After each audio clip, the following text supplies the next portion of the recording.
أعوذ بالله من الشيطان الرجيم قال رب اشرح لي صدري ويسر لي أمري واحلل عقدة من লিসানি ইয়াফকাহু কওলি।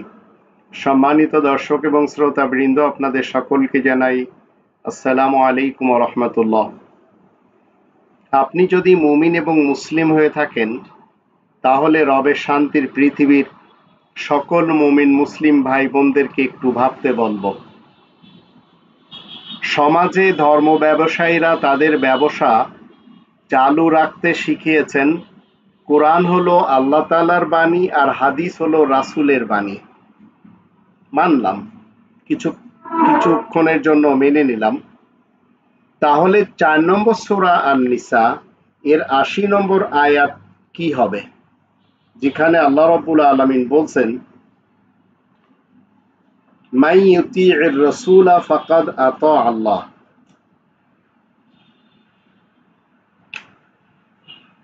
মান ইউতিইর রাসূলা ফাকাদ আতা আল্লাহ ওয়ামান তাওয়াল্লা ফামা আরসালনাকা আলাইহিম হাফিযা। যে কেউ বিশেষ বার্তাবাহক রাসূলের অনুসরণ করেছে, সে তো আল্লাহ তাআলারই অনুসরণ করলো। যদি কেউ অবাধ্য হয়, তাহলে তোমাকে তো আর তাদের জন্য রক্ষক হিসেবে পাঠাইনি। এই কথার অর্থ দাঁড়ায় যে প্রচলিত হাদিস মানবে আজকের যুগে, সে আল্লাহকেই মানলো। তো প্রচলিত হাদিস কি? মুসলমান শিয়া সুন্নি সালাফিদের দৃষ্টিতে সিয়ায়ে সিত্তা এবং কুতুবে আরবা। তাহলে আজকে যদি এই ধরনের অনুবাদ করা হয়, তার মানে কোরআন আর কোনো প্রয়োজন পড়বে না। যার কারণে সমাজে কোরআন কেউ বুঝে না। আল্লাহ কোরআনে কি বলেছেন, কি আদেশ নিষেধ করেছেন, তা এদের দৃষ্টিতে বাতিল। বর্তমান যুগে হাদিসে কি রয়েছে সিয়ায়ে সিত্তায় এবং কুতুবে আরবায়, সেগুলি মিলেই আজ শিয়া মুসলমান, সুন্নি মুসলমান এবং সালাফি মুসলমান। একটু ভাবুন, একটু চিন্তা করুন, এই মুসলমানদের যারা ধর্ম ব্যবসা করে খাচ্ছে, এদের যারা গুরু, শায়েখ, ইমাম, বক্তা, হুজুর, পীর, এরা আজ এদের, এমনকি জামানার ইমাম, এদের অনুসারীদেরকে কোথায় নিয়ে দাঁড় করিয়েছে? এদের দৃষ্টিতে কোরআনে আল্লাহ কি বলেছেন, কি আদেশ নিষেধ করেছেন, তা সব বাতিল। কিন্তু এরা জানে না রবের বিশেষ বার্তাবাহক চলমান রাসূল এবং বিশেষ খবরদাতা নবী, যে কিনা চলমান আয়াত প্রচারের কারণে প্রশংসিত মুহাম্মদ, ওহির বাহিরে কিছুই বলতে পারেন না। ওহির বাহিরে কিছু বলার জন্য রবের পক্ষ থেকে কঠোর নিষেধাজ্ঞাও রয়েছে। এতেই কি সুস্পষ্ট হয় না কোরআন মানলেই নবী, রাসূল এবং আল্লাহকেই মান্য করা হয়? এরকম অনেক আয়াত রয়েছে।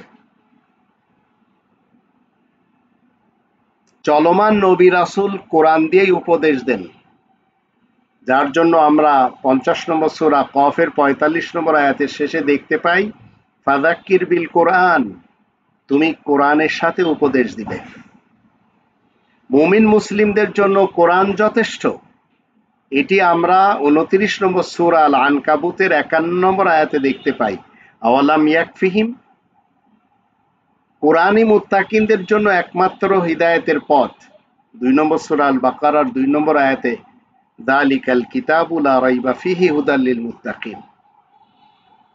ধর্ম ব্যবসায়ীরা অন্ধ ধর্মপরায়ণ মুসলমান শিয়া সুন্নি এবং সালাফিদের ভক্ত করে তাদেরকে নিজেদের আওতাধীন এনে শুধু ওয়াজের নামে ওয়াজই করে আসছে।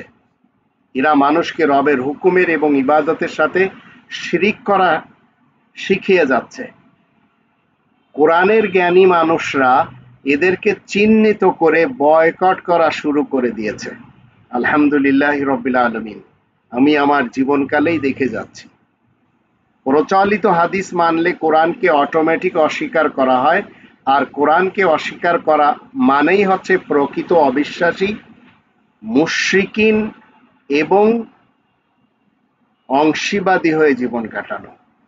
তো সমাজে প্রতিষ্ঠিত মোল্লা সমাজের যে ইসলাম আর আল্লাহ তাআলার মনোনীত যে ইসলাম কখনো এক নয়।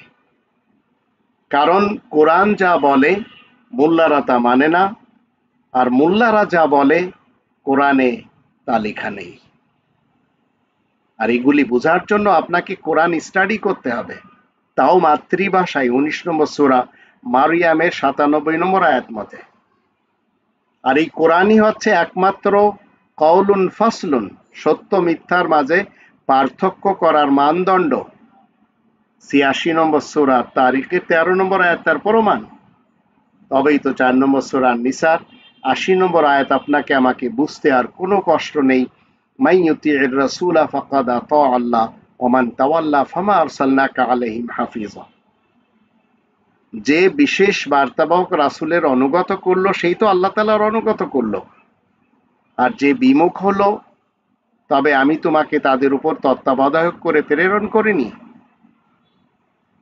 যারা আল্লাহ সম্পর্কে মিথ্যা রচনা করে তার চাইতে অধিক জালিম আর কেই বা হতে পারে? এই ধরনের আয়াত কোরআনে ভরা রয়েছে, তাদের স্থান জাহান্নাম। 2 নম্বর সূরা আল বাকারার 79 নম্বর আয়াতে কি বলা আছে? ফাওয়াইলুল লিল্লাযিনা ইয়াকতুবুনাল কিতাবা বিআইদিহিম সুম্মা ইয়াকুলুনা হাযা মিন ইনদিল্লাহি লিয়াশতারু বিহি সামানান কলিলা ফাওয়াইলুল লাহুম মিম্মা কাতাবাত আইদিহিম ওয়া ওয়াইলুল লাহুম মিম্মা ইয়াকসিবুন। তবেই তো ধ্বংস হবে তারাই যারা নিজেদের হাতে গ্রন্থ রচনা করে তারপর বলে এটি আল্লাহ তাআলার পক্ষ থেকে এসেছে, যাতে তারা তুচ্ছ মূল্যে বিক্রি করতে পারে। সুতরাং তাদের হাত যা লিখেছে তার পরিণামে তাদের জন্য ধ্বংস, আর তারা যা উপার্জন করে চলেছে তার কারণে তাদের জন্য ধ্বংস অনিবার্য। আপনারা কি মনে করেন 45 নম্বর সূরা আল জাসিয়ার 6 নম্বর আয়াত এই ধর্মজীবী মৌলবী সমাজ, এই জামানার ইমাম, এই পীর, এই বক্তা, এই হুজুর এরা মানে না? তবেই তো আল্লাহ বলছেন তিলকা আয়াতুল্লাহি নাতলুহা আলাইকা বিল হক ফাবিআইয়ি হাদিসিন বাদাল্লাহি ওয়া আয়াতি ইউমিনুন।